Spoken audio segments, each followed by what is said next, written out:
Keluarga damai yang dikasihi Tuhan, Shalom. Kita akan merenungkan firman Tuhan dengan sebuah tema, segala kebenaran adalah kebenaran Allah.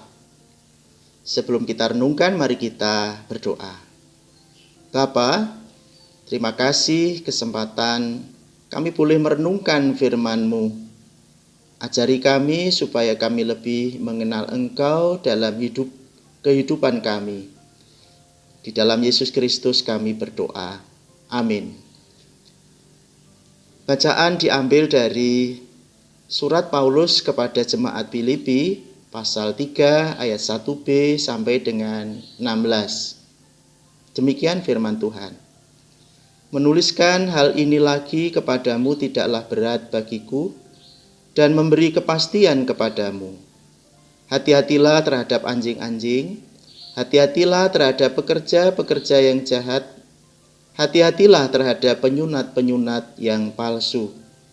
Karena kitalah orang-orang bersunat yang beribadah oleh Roh Allah dan bermegah dalam Kristus Yesus dan tidak menaruh percaya pada hal-hal lahiriah. Sekalipun aku juga ada alasan untuk menaruh percaya pada hal-hal lahiriah. Jika ada orang lain menyangka dapat menaruh percaya pada hal-hal lahiriah, aku lebih lagi. Disunat pada hari ke-8, dari bangsa Israel, dari suku Benyamin, orang Ibrani asli. Tentang pendirian terhadap hukum Taurat, aku orang Farisi. Tentang kegiatan, aku penganiaya jemaat. Tentang kebenaran dalam mentaati hukum Taurat, aku tidak bercacat. Tetapi apa yang dahulu merupakan keuntungan bagiku, sekarang kuanggap rugi karena Kristus. Malahan segala sesuatu kuanggap rugi, karena pengenalan akan Kristus Yesus, Tuhanku, lebih mulia daripada semuanya. Oleh karena Dialah aku telah melepaskan semuanya itu dan menganggapnya sampah, supaya aku memperoleh Kristus dan berada dalam Dia bukan dengan kebenaranku sendiri karena mentaati hukum Taurat, melainkan dengan kebenaran karena kepercayaan kepada Kristus, yaitu kebenaran yang Allah anugerahkan berdasarkan kepercayaan. Yang kukehendaki ialah mengenal Dia dan kuasa kebangkitannya dan persekutuan dalam penderitaannya, di mana aku menjadi serupa dengan Dia dalam kematiannya, supaya aku akhirnya beroleh kebangkitan dari antara orang mati. Bukan seolah-olah aku telah memperoleh hal ini atau telah sempurna, melainkan aku mengejarnya, kalau aku dapat juga menangkapnya, karena aku pun telah ditangkap oleh Kristus Yesus. Saudara-saudara, aku sendiri tidak menganggap bahwa aku telah menangkapnya, tetapi ini yang kulakukan. Aku melupakan apa yang telah di belakangku dan mengarahkan diri kepada apa yang di hadapanku, dan berlari-lari kepada tujuan untuk memperoleh hadiah, yaitu panggilan surgawi dari Allah dalam Kristus Yesus. Karena itu, marilah kita yang sempurna berpikir demikian. Dan jikalau lain pikiranmu tentang salah satu hal itu akan dinyatakan Allah juga kepadamu. Tetapi baiklah tingkat pengertian yang telah kita capai, kita lanjutkan menurut jalan yang telah kita tempuh. Demikianlah firman Tuhan. Keluarga damai yang dikasihi Tuhan, dari surat Paulus kepada orang-orang Filipi, kita belajar tentang beberapa hal. Yang pertama, kita belajar tentang perhatian dan usaha Paulus untuk menjaga kehidupan kerohanian orang-orang Filipi. Pada ayat yang kedua, Paulus memberikan peringatan kepada orang-orang Filipi dengan berkata, Hati-hatilah terhadap anjing-anjing. Hati-hatilah terhadap pekerja-pekerja yang jahat. Hati-hatilah terhadap penyunat-penyunat palsu. Kata hati-hatilah 3 kali diucapkan. Ini menunjukkan bahwa orang-orang Filipi sebagaimana digambarkan pada ayat ini ada dalam keadaan bahaya. Kesedihan yang dirasakan Paulus adalah adanya orang-orang yang berusaha memutarbalikkan Injil Kristus.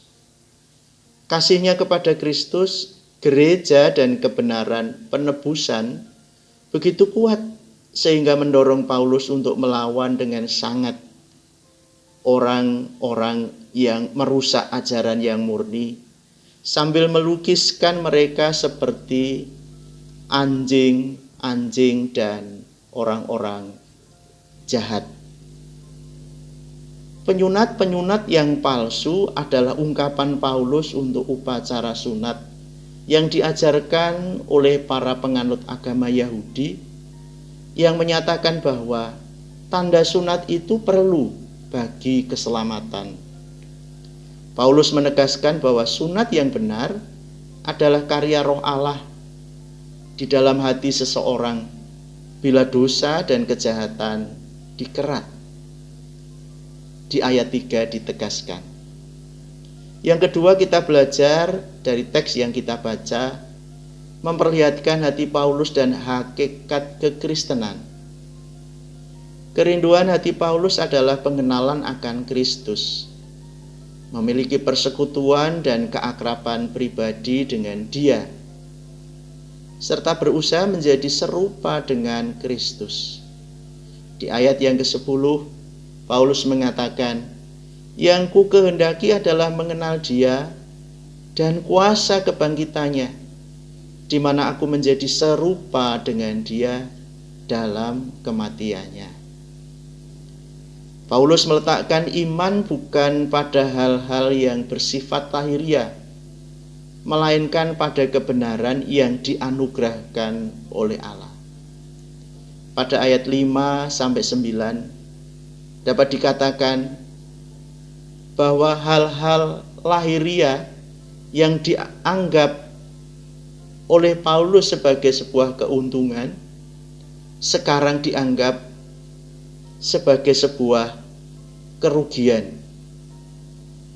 Hal-hal lahiriah yang dulu dianggap sebagai sebuah kebenaran, seperti disunat hari ke-8 bangsa Israel, dia juga suku Binyamin, orang Ibrani asli, tentang kebenaran, dia juga taat menjalankan hukum Taurat. Tetapi semua itu dia lepaskan dan dianggapnya sebagai sampah yang tidak berguna, supaya dia memperoleh Kristus dan mengenal Dia, bukan dengan kebenarannya sendiri karena menjalankan hukum Taurat, melainkan kebenaran Allah yang dianugerahkan karena iman. Yang ketiga, kita melihat bagaimana Paulus mengerahkan segenap kekuatannya dengan sungguh-sungguh memusatkan pikirannya agar dia tidak gagal mencapai sasaran yang telah ditetapkan oleh Kristus bagi kehidupannya. Pada ayat yang ke-13 dan 14 dikatakan, "Tetapi ini yang kulakukan, aku melupakan apa yang telah di belakangku dan mengarahkan diri terhadap apa yang ada di depanku, dan berlari kepada tujuan untuk memperoleh hadiah, yaitu panggilan surgawi dari Allah dalam Yesus Kristus." Keluarga damai yang dikasihi Tuhan, dari teks yang kita baca, pelajaran rohani apa yang kita bisa ambil? Kita bisa belajar yang pertama, kita harus hati-hati dan waspada terhadap hal-hal yang bisa membahayakan kehidupan iman kita kepada Kristus. Ibarat kita menanam pohon buah, kita pasti mengharapkan pohon yang kita tanam menghasilkan buah yang baik. Agar pohon bisa menghasilkan buah yang baik, kita harus menghilangkan hal-hal yang bisa mengganggu pertumbuhan pohon tersebut. Misalnya tanaman liar yang ada di sekelilingnya, hama yang mengganggunya, dan lain-lain. Demikian juga dalam kehidupan kita. Kita perlu hati-hati dan waspada terhadap hal-hal yang bisa menggeser, bahkan merusak fokus pertumbuhan iman kita kepada Kristus. Paham dan sikap hidup materialistik, sikap hidup yang hanya mengutamakan kenikmatan, perkembangan teknologi di tengah kemajuan zaman, ini juga bisa menggeser orang tidak lagi fokus kepada Kristus sebagai sumber kebenaran, tetapi materi, kenikmatan, ajaran yang menjadi sumber kebenaran dalam kehidupannya. Sikap hidup mementingkan diri sendiri bisa menggeser fokus hidup kita dari Kristus kepada diri sendiri. Keyakinan-keyakinan kita di luar Kristus yang masih kita pegang, itu juga bisa menghambat pertumbuhan iman kepada Kristus. Pengenalan dan persekutuan di dalam Kristus menjadi satu-satunya kunci, menjadi satu-satunya sumber kebenaran untuk memperoleh sukacita dan kemuliaan yang sesungguhnya. Yang kedua, kita bisa belajar bahwa kita harus punya tekad yang kuat untuk menjaga iman kepada Kristus. Sebagaimana pada ayat yang ke-13 dan 14, Paulus berjuang keras mengarahkan diri untuk memperoleh panggilan surgawi dari Allah dalam Kristus. Kita diingatkan untuk tidak henti-hentinya menumbuhkan pengenalan kita kepada Kristus sebagai sumber kebenaran. Mengenal Kristus berarti mengetahui cara-cara, sifat-sifat, dan tabiatnya, seperti yang dinyatakan di dalam firman-Nya.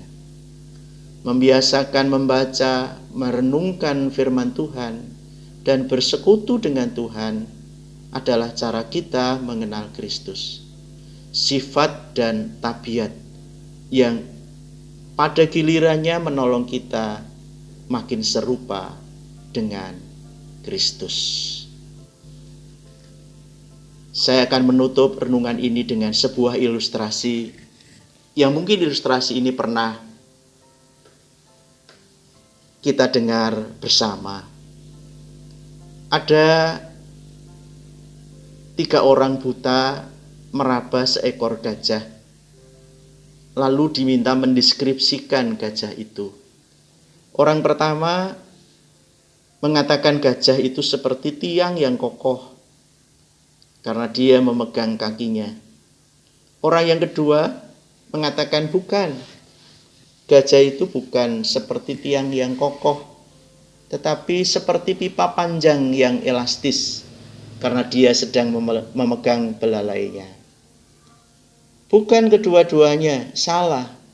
Gajah itu seperti dinding tebal dan kasar. Demikian orang ketiga mengatakan. Kata orang yang memegang perutnya. Nah, kebenarannya adalah gajah itu binatang besar, berkaki 4 dan kokoh, memiliki belalai panjang dan elastis, serta berkulit tebal dan kasar. Keluarga damai yang dikasihi Tuhan, ilustrasi ini menggambarkan bagaimana manusia sering menciptakan dan menggunakan standar kebenaran menurut dirinya sendiri, kepercayaan yang diyakininya, ajaran yang dianutnya. Nah, kebenaran yang sejati bukan berasal dari dirinya sendiri, melainkan kebenaran yang manusia dapatkan dari kepercayaannya kepada Kristus. Kebenaran sejati adalah Kristus itu sendiri. Adalah suatu kebenaran jika kita mengenal Kristus, bersekutu dan hidup di dalamnya. Yohanes 14 ayat 6, akulah jalan dan kebenaran dan hidup. Tidak seorang pun yang datang kepada Bapa kalau tidak melalui aku. Amin. Tuhan Yesus memberkati.